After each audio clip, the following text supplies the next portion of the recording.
Now you going to talk about article 15 of the constitution. अगर article 15 को मैं एक छोटे से मतलब ऐसे फ्लो चार्ट में डिवाइड करना चाहूँ, तो ये बात करता है ग्राउंड्स कि आप किस ग्राउंड पे डिस्क्रिमिनेशन नहीं कर सकते हो हमारे साथ, और दूसरा ये बात करता है exceptions, which basically means positive और प्रोएक्टिव डिस्क्रिमिनेशन। तो ये वर्ड आपको हर जगह दिखेगा एंड यूल बी सरप्राइज कि डिस्क्रिमिनेशन पॉजिटिव कैसे हो सकता है। डिस्क्रिमिनेशन तो ऑफ कोर्स हमेशा नेगेटिव इन नेचर होता है, बट नहीं, हमारे कॉन्स्टिट्यूशन में पॉजिटिव डिस्क्रिमिनेशन के काफ़ी सारे आर्टिकल्स हैं। We have article 15, article 16 and bits of article 14। तो अगर आपको पूछा जाए पॉजिटिव या प्रोएक्टिव डिस्क्रिमिनेशन कॉन्स्टिट्यूशन में कहाँ है, आप सबसे पहले बोलोगे yes, constitution provides for positive proactive discrimination.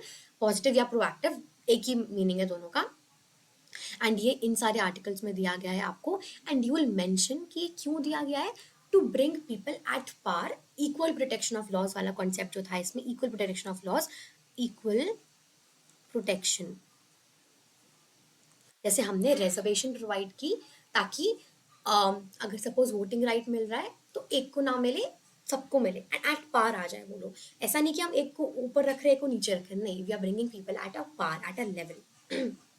ठीक है, अब क्लॉजेज वाइज पढ़ते हैं आर्टिकल 15 को। सो आर्टिकल 15 क्लॉज 1, इसमें हमारे ग्राउंड्स मेंशन्ड है। सो आप डिस्क्रिमिनेशन नहीं कर सकते कौन कौन से ग्राउंड पे, religion, race, caste, sex and place of birth. इसके बाद we have article 15 clause 2, that is extends prohibition of discrimination not only to state but also to individuals under its control.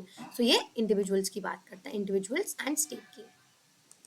इसके बाद वी हैव एंड इसमें एक और चीज़ थी कि आप लोगों का एक्सेस पब्लिक एरिया में आप मना नहीं कर सकते on the basis of these. मतलब पहले आपने देखा होगा अनटचेबिलिटी वगैरह होता था, पब्लिक वेल्थ पे एक्सेस नहीं होता था, पानी लेना मना था, मंदिर में जाना मना था। तो now all that has been disregarded with the help of this article. इसके बाद 15 clause 3 now starts the exceptions or the positive discrimination। तो मैं यहाँ से positive लिख रही हूँ, so you will understand कि this talks about positive discrimination। 15 clause 3 state can make special provisions for women and children, uh, women and children। इसके बाद 15 clause 4, so this 15 clause 4 has been added by the very landmark judgment Champakam Durai Rajan case।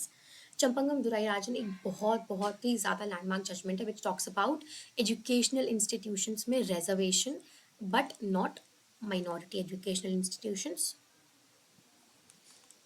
And this is whether public और private, and यही इस case में बोला गया था।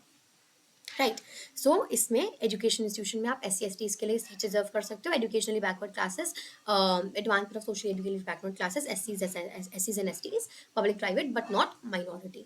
15 clause 5 हमारी क्या बात करता है, ये हमारा 93rd अमेंडमेंट से आया था। You have to remember this amendment act, very important. Again इसमें बात किया गया था कि आप सीट्स रिजर्व करोगे, 27% सीट्स रिजर्व होंगी but except the creamy layer. अब क्रीमी लेयर आपने बहुत बार सुना होगा। अगर मैं आपको लेमन लैंग्वेज में बताऊं तो अगर किसी के पेरेंट्स एक कॉन्स्टिट्यूशनल पोस्ट में है, प्रेसिडेंट है, प्राइम मिनिस्टर है, चीफ मिनिस्टर है, गवर्नर है, वाइस प्रेसिडेंट है, अटॉर्नी जनरल है, व्हाट्सोएवर, या जज है, एडवोकेट है रिकॉग्नाइज्ड, आर्मी में है, डॉक्टर है, लॉयर है, नेवी, मिलिट्री, ये सारी रिकॉग्नाइज्ड पोस्ट्स में है, तो आपको इस रिजर्वेशन से हटा दिया जाएगा। Whether you are SC/ST, backward class, doesn't matter, but आपको हटा दिया जाएगा because of course you have a good background. उनको दिया जाएगा एजुकेशन इंस्टीट्यूशन में रिजर्वेशन जो कि क्रीमी लेयर के अलग आते हैं, क्रीमी लेयर के सिवाय आते हैं। Right, and again it includes the same provisions कि पब्लिक प्राइवेट हो, नॉट माइनॉरिटी। इसके बाद we'll go on to the definition of backward class after some time. Let's just move on to another clause 6 which is again important। 15 clause 6 जो कि बात करता है EWS के लिए आप 10% रिजर्व करोगे, 103rd अमेंडमेंट। तो बेसिकली 15 क्लॉज 6 बात करता है इकोनॉमिकली वीकर सेक्शंस के लिए 10% सीट्स रिजर्व होंगी एजुकेशनल इंस्टीट्यूशंस में, again not minority, public private, और ये जो 50% क्राइटेरिया है ना उससे अलग जाके होगी, 50%, 50% प्लस 10%, ठीक है। एंड ये रिजर्व होगी सीट्स। इसको चैलेंज भी किया गया था कि जनरल वालों को रिजर्वेशन की क्या नीड है, बट इसमें इकोनॉमिक इनक्वालिटी का क्राइटेरिया सुप्रीम कोर्ट ने निकाला था 103rd अमेंडमेंट में कि इकोनॉमिक इनक्वालिटी SC ST को भी हो सकती है, जनरल को भी हो सकती है, तो उनको भी रिजर्वेशन देना बनता है। तो this is basically for the general. Now let's look at the definition of backward class. हमने पढ़ लिया socially economically backward classes, but backward class होती क्या है? तो this is based on the reports from the commission appointed under Article 340 and Article 341, 342. So scheduled tribes or scheduled tribe SCs and STs तो precedents prescribe करते हैं with the parliament to include or exclude groups. So SCs and STs को कौन करता है? President and the parliament. इसके बाद example अगर मैं बात करूं तो we have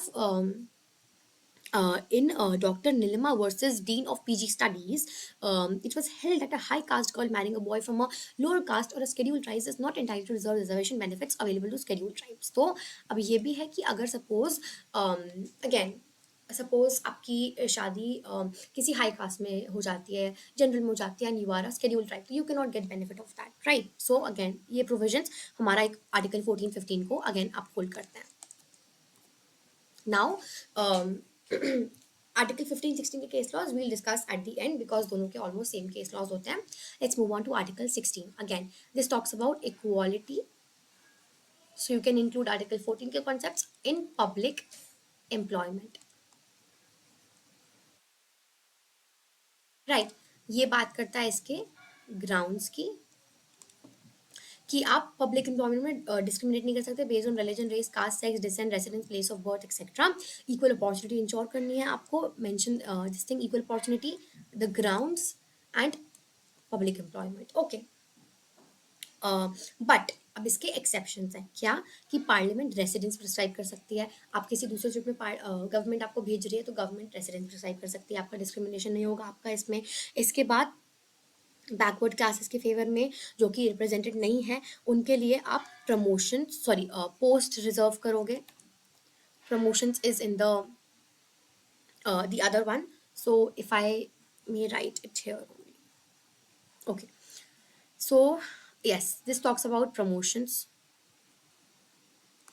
and this talks about the 50% limit exceed हो सकती है in backlog vacancies।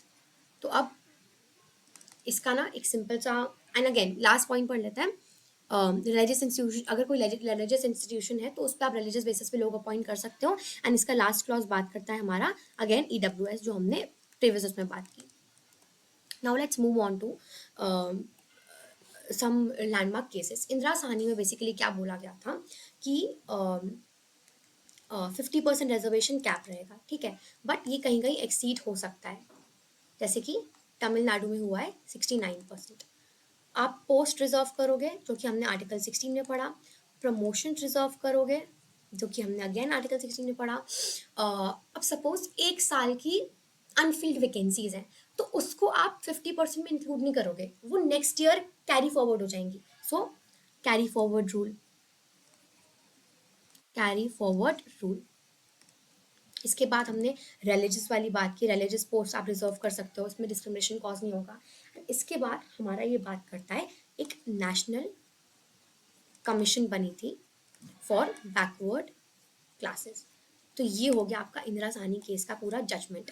एंड इसी में यू विल इंक्लूड 27% जो एजुकेशन में हमने बात की थी एक्सेप्ट क्रीमी लेयर। तो this is all about Indira Sahni judgement. And इसमें मेन तो आप बात करोगे 50% का कैप आया था।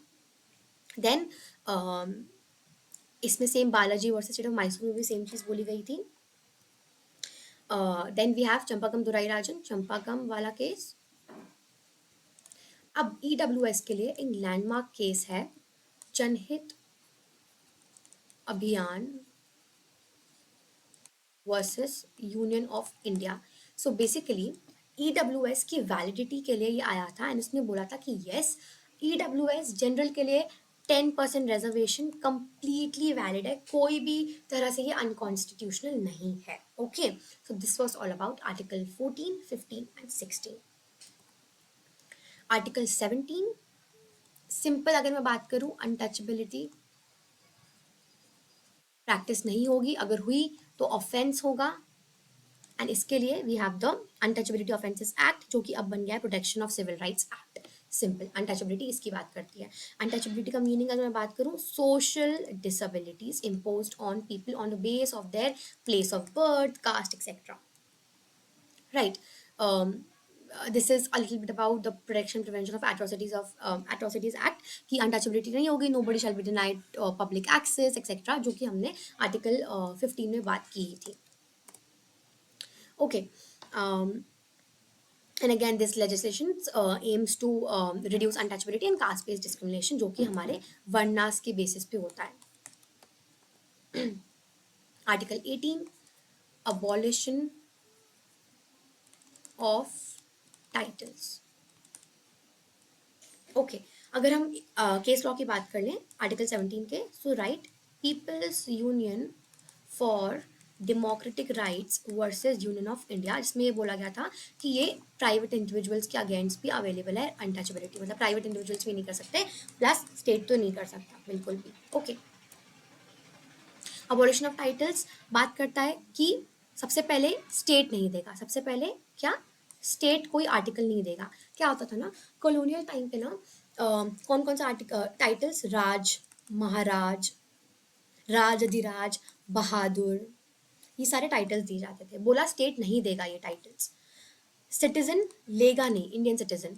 कोई फॉरेन सिटीजन है होल्डिंग ऑफिस ऑफ प्रॉफिट, वो लेगा नहीं फॉरेन स्टेट से विदाउट प्रेसिडेंट कंसेंट. एंड इसके बाद कोई भी ऑफर फॉरेनर या इंडियन सिटीजन नहीं लेगा, ऑफर, एम्बॉल्यूमेंट एक्सेट्रा, प्रेजेंट वगैरह, without the president consent. But titles like Bharat Ratna etcetera, ये अर्न टाइटल्स होते हैं. अकेडमिक, मिलिट्री, हार्ड वर्क, ये सब ऑफ कोर्स मिल सकते हैं. सो इसी का केस था इंपॉर्टेंट लैंडमार्क बालाजी राघवन, जिसमें पद्मश्री मतलब बेसिकली पद्मा एंड भारत रत्न को बोला था कि ये वैलिड है. भारत रत्न बोला था कि ये अवार्ड्स वैलिड है because these are earned, academic है, मिलिट्री है, हार्ड वर्क के बेसिस पे है. These are not hereditary in nature. Hereditary को मना किया गया था. Okay, so all this is about equality. तो अगर हम बात करें इक्वालिटी की, so we have article 14, 15, 16, 17 and 18. And अगर मैं बात करूँ पॉजिटिव डिस्क्रिमिनेशन की, so you will mention all these 3 articles. और proactive discrimination, because this is a very important question जो कि हर एक पेपर में आता ही आता है. एंड अबॉलिशन ऑफ टाइटल्स में द हेरिडिटरी टाइटल्स अलग किए गए हैं. So remember all these things and then write your answer accordingly. Thank you so much.